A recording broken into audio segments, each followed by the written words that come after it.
Бәріне сәлем оқушылар, бүгін сіздермен 5-ші сыныптың workbook'ының 59-шы бетіндегі we going to тақырыбын талқылайтын боламыз. Каналға бірден тіркеліп кет, каналға тіркелгендерге жаңа видео көрінетін болады.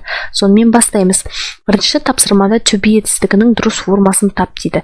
Яғни бірде I am болады, екіде you are болады, үште Роза is болады, төртте we are болады, бесте Ken and Anna are болады, себебі екі адам. Алтыда is болады. Түсінікті болды деп ойлаймын, жауабын бірден белгілеп ал.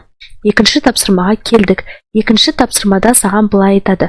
Complete the sentence with going to. Яғни мына сөйлемдерді going to мен толықтыр дейді. Саған жеке-жеке оқып берейін және аударып берейін. Are you going to do your homework? Yes, I am. Сен үй жұмысын жасайын деп жатырсың ба? Я, мен жасаймын. Are we going to watch a film? Біз кино көруге барайын деп жатырмыз ба? Yes, we are. Я, біз барайын деп жатырмыз. Үшке келдік. Is he going to visit the museum? Ол бала музейге барайын деп жатыр ма дейді. No, he isn't.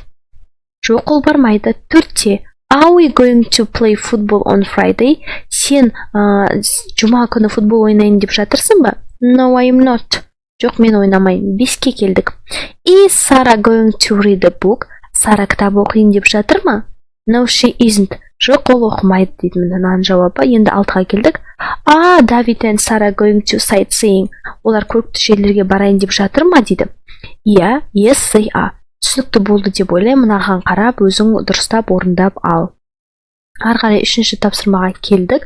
Үшінші тапсырмада саған былай айтады.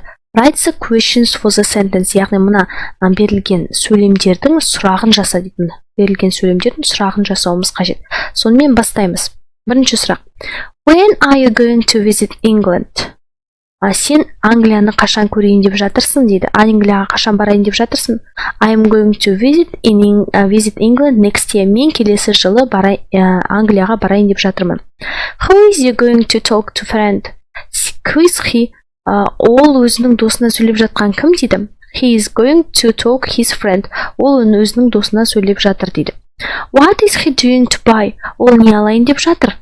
He is going to buy a shirt. Ол футболка алайын деп жатыр. Әжедегі френдке жоқ айтпақшы. Үшке келдік. Where are they going to go? Олар қайда барайын деп жатыр? They are going to go Алматы. Олар Алматыға барайын деп жатыр. What time are you going to leave? Сен қанша сағат нешеде кетесің? We are going to. What time are we? Біз сағат нешеде кетеміз? We are going to leave at 10:30. Яғни біз сағат 10:30-да кетеміз. How is she going to school? Go to school. Ол қалай мектепке барады? She is go to school by bus. Ол мектепке автобус арқылы барады деді. Енді төртінші тапсырмаға келдік. Төртінші тапсырмада саған былай айтады. Order the words to make questions and read the text and answer the question. Яғни мына сөйлемдерді дұрыс ретпен орналастыр және сұраққа жауап бер дейді. Мен саған дайындап, сұрағын дайындап бердім. David and Sarah going to visit? Сара мен Давид барайын деп жатыр ма? Yes, they are. Я, олар барайын деп жатыр. When are they going to go? Олар қашан барайын деп жатыр? They are going to visit next month. Олар келесі айда көрейін деп жатыр. Олар келесі айда барайын деп жатыр. Is Samad going to show them places in Астана? Самат оларға Астанадағы жерлерді көрсете ма? Yes, he is. Я, ол көрсетеді. Төртте. Is Sarah going to go shopping? Сара дүкен аралауға барады ма? Барайын деп жатыр ма? Yes, she is. Я, ол барайын деп жатыр. What David is going to do? Давид не жасайын деп жатыр? Is going to go. На жерде go. To be still what David going to do. Давид барайын деп жатыр бәйтерек тауэрге, яғни бәйтерекке. Are they going to stay for a long time? Олар ұзақ уақытқа қала ма? No, they aren't. Жоқ, олар қалмайды. Мына текстке қарап мен жауаптарын жазып бердім. Каналға бірден тіркеліп, лайк басуды ұмытпа. Каналға тіркелгендерге ғана видеолар көрінеді. Комментарийге рахмет деп жазып кет. Goodbye.